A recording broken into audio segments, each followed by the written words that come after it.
Sisi held a phone call with the Jordanian King Abdullah II on the instability in the region, especially in the continent, in the conditions of the Gaza Strip. Presidency spokesman said President Sisi renewed Egypt's condemnation of the terrorist attack on Jordan's border location with Syria. He also pointed to Egypt's full support to Jordan and its keenness on Jordan's security stability, which was appreciated by King Abdullah in light of the historical brotherly relations binding the two nations. The two leaders also discussed the ongoing efforts to calm down the condition in the Gaza Strip and allow urgent humanitarian aid into the Strip. The two leaders warned of the danger of continuing of the military escalation, which threatened the regional security to growing threats. The two sides also underscored that finding a fair and integral solution for the Palestinian cause is the greater to restore regional peace and security. President Abdel Fattah al-Sisi received a phone call from German Chancellor Olaf Scholz. Presidential spokesperson, Councillor Ahmed Fahmy, said the phone call tackled the regional situation and the expansion of the conflict circle. President Sisi reviewed the Egyptian intensive efforts to reach an immediate ceasefire in the Gaza Strip and the initiatives regarding exchange of hostages in order to protect the Palestinian civilians in the Strip who are suffering for months of miserable humanitarian conditions.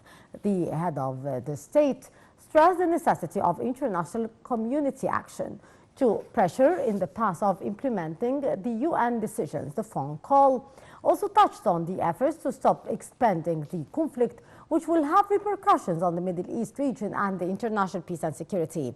For his part, Scholz hailed Egypt's vital role in the region. The two sides also agreed on the importance of the two-state solution as a basis for restoring peace, security and stability in the region. The spokesperson added that the phone call tackled means of boosting bilateral remarkable relations between Egypt and Germany on all levels.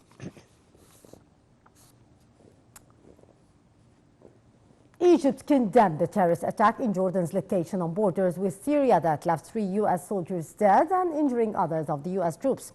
In a foreign ministry statement, Egypt affirmed its strong condemnation of any terrorist acts that threatened the security and stability of the Hashemite Kingdom of Jordan, expressing full solidarity with the Jordanian in this delicate situation.